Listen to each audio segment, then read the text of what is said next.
This is going to show you how to write an electron configuration for the different elements. So what does an electron configuration show us? Okay, so it shows us two things. The energy levels, the types of orbitals, and how many electrons are in those orbitals. And it shows the location in the orbitals of all the electrons. Those are pretty much saying the same thing, just kind of in a different way. And the most complicated one you're going to need to know is in spectroscopic notation, and it's the one for barium, which we looked at earlier.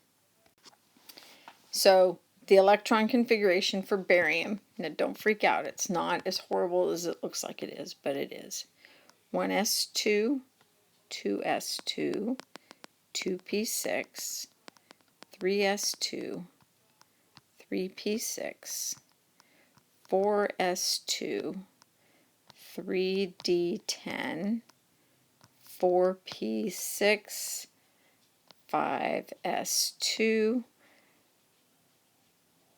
4d10, 5p6, 6s2.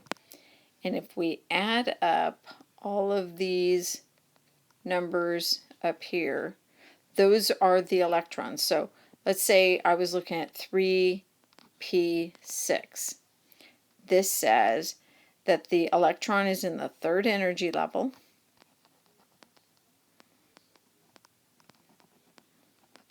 It is in a p-shaped orbital.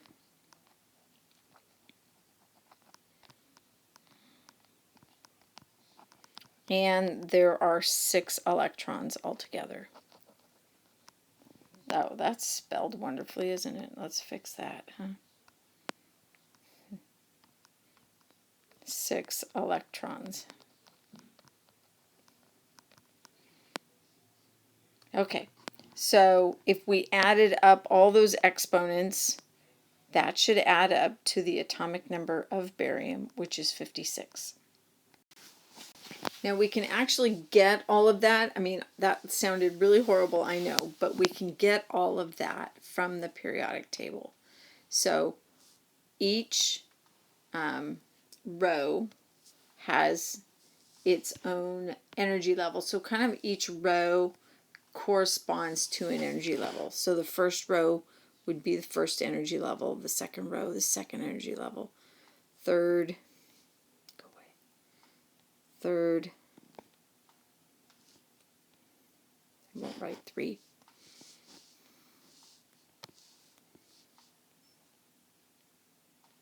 fourth, fifth, it won't write for me, oh, because I'm on erase, that's why, third, there we go, fourth, fifth, there we go, sixth, seventh, okay. And see how the first row is all 1s, the second row is 2s, and then 2p. So this says that when we get to the second row along the periodic table, we're putting electrons into the 2s orbitals, the second energy level, S-shaped orbital. When we get over here, we're putting them into the second energy level, P-shaped orbital. Third energy level, S-shaped orbital. Third energy level, P-shaped orbital. Fourth energy level, S-shaped orbital. Now we're going back to the third energy level because these guys are really crowded. So this is actually higher in energy than this is. So we fill the 3D after the 4S, which I know is weird. So the way you would figure that out is that you would take your row. So this is in the fourth row. You're going to take your row and you're going to subtract 1. If you look at the F's, you're going to take your row and you're going to subtract 2. So the F's really are in the 6th row. So these guys come, but we're not going to do the 6th row, so don't worry about that. Okay.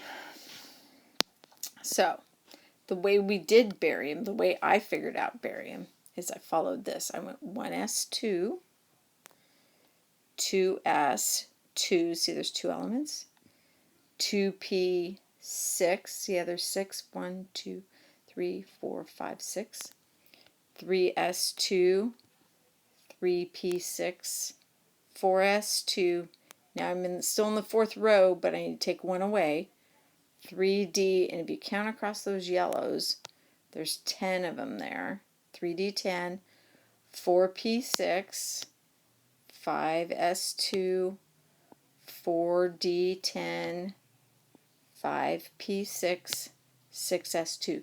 So barium is right here.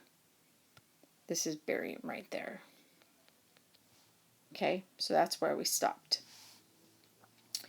So let's do a couple others just kind of for examples. Okay, so let's say we wanted to do, let's keep it easy, let's do fluorine. There's fluorine right there. Okay, so you're going to start at the beginning. You go 1s2. So you're always going to start with the lowest energy level. So it's going to start with 1s2. This is fluorine. And then the next one we're going to, so we did this row, 2s2. So we'll write down 2s2. And then we're going to go 2p, and there's fluorine right there. So instead of doing 2p6 and filling the whole thing, because we don't have that many electrons, we have 1, 2, 3, 4, 5. So it's going to end with 2p5. Okay, and that's the electron configuration for fluorine. That's the spectroscopic notation. So that's the way it's referred to in your book. That is the spectroscopic notation.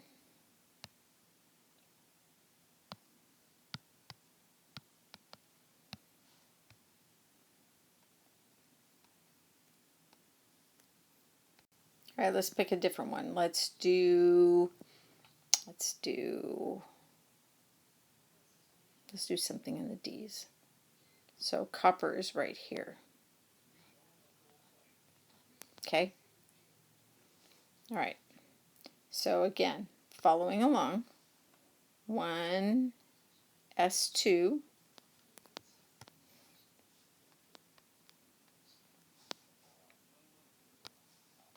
2s2. Let's just do the whole thing and then we'll write it down.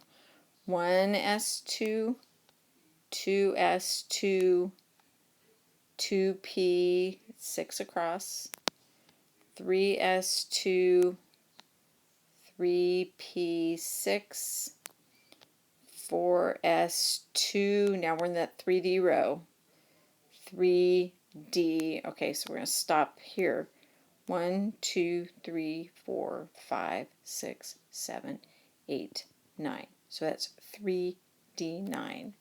So if we're going to write it all out, it's 1s2, 2s2, 2p6, 3s2, 3p6, 4s2, 3d9. So that accounts for the location of all of the electrons in copper.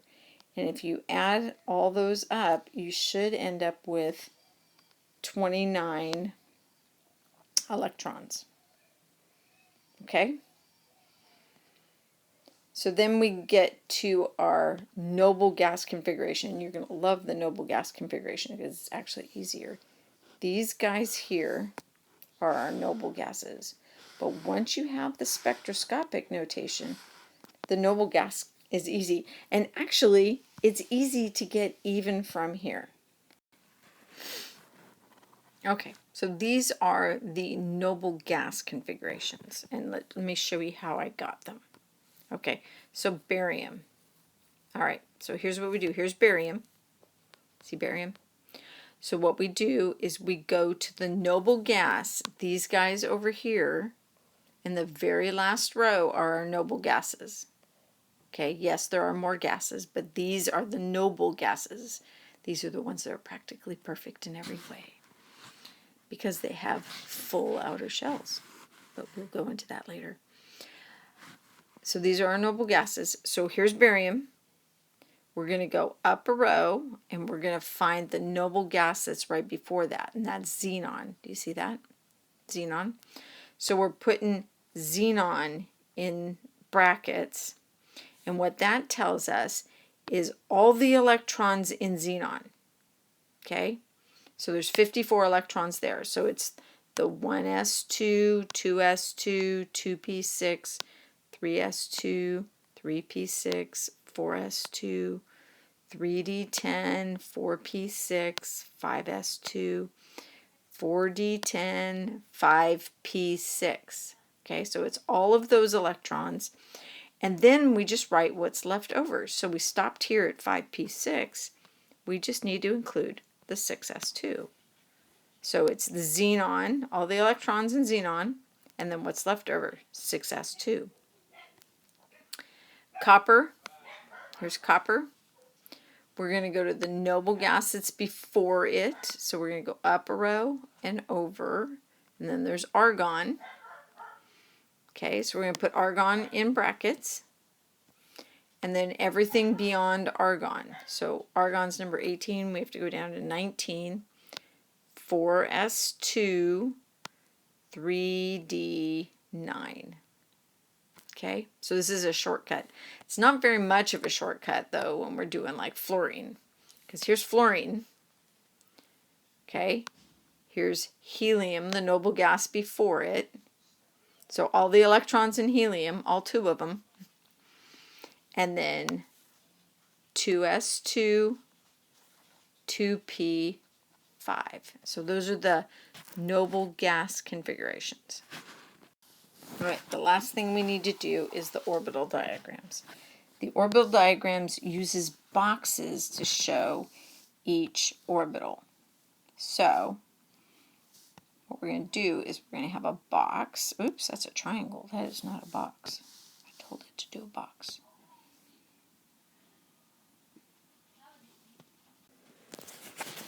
So this is going to show us a pictorial, sort of a pictorial view of where the electrons are. So we're going to draw one box for the S's, one box. So one box for each orbital. Remember the P's had 3 orbitals? So what we're going to do is we're going to draw 3 boxes all together. And then the S's, 1, P's, 3, S's, 1. All right, the D's had 5, so we have to make this a longer. That's why I spaced it out. Okay, so that's 4 lines you have to draw to make 5 boxes. And then 3. So P's are 3's, D's 5, S is 1. 1. 5 boxes again. 2, 3, 4. 3 boxes. Running out of room. And then the last one is the 6s2. So we're going to put the electrons into the boxes. And we represent the electrons with arrows. So we go up. So we do an up arrow and a down arrow because electrons have a spin. So we go an up arrow and a down arrow. Now, when you get to the P's and the D's, okay, each one of these boxes is a different orbital, but they all have the same amount of energy. And there's a rule, it's called Hund's rule, which I'll write down in a few minutes. It's called Hund's rule that says you have to put one, they go in unpaired before you pair them up. So get in the practice of doing this because it'll come back to get you later. So go up, up, up, down, down, down, up, down, up, up, up, down, down, down, up, down, up, up, up, up, up, down, down, down, down, down. Remember, the arrows show the direction of the spin. They have opposite spins. Up, up, up, down, down, down. This is really why iron's magnetic. Up, down, up, up, up, up, up, down, down, down, down, down. Almost done. Up, up, up, down, down, down, up, down. And that is the orbital diagram for barium. Okay, because remember, this is the electron configuration. That's the whole big one we did for barium in the beginning. Okay, that's the worst you will ever have to do. Okay, so you, like hydrogen's really easy. Okay, hydrogen is just 1s1. So you just have a box with an arrow. Done. That's hydrogen. Helium, 1s2. So you just have the 1s box, up, down. Okay, nitrogen. Okay, nitrogen is number 7. So see if you can write the electron configuration for nitrogen without me. Go through the periodic table. Pause. Okay, let's see if you got it. 1s2, 2s2, 2p3, because it's the third one in that p block. So we're going to draw one box for the s's, one box for the other s's, and then 3 boxes for the p. And we're going to put the electrons in. We're going to go up, down, up, down. Now this one only gets 3 electrons, so we're going to go up, up, up. Okay? So let's do iron also. Let's do iron. So you write the electron configuration, pause. It's atomic number 26, pause. Did you get your electron configuration? So 1 box, 1 box, 3 boxes,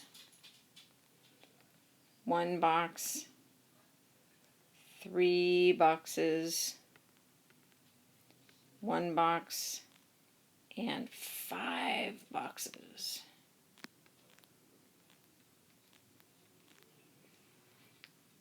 And then putting in the electrons, up, down, up, down, up, up, up, down, down, down, up, down, up, up, up, down, down, down, up, down, up, 1, 2, 3, 4, 5, and down. Okay, so 6 electrons. 1, 2, 3, 4, 5, 6. And these unpaired electrons here, all those unpaired electrons, are the reason why iron is magnetic. So, see, we learned something else today. Okay, so for our rules.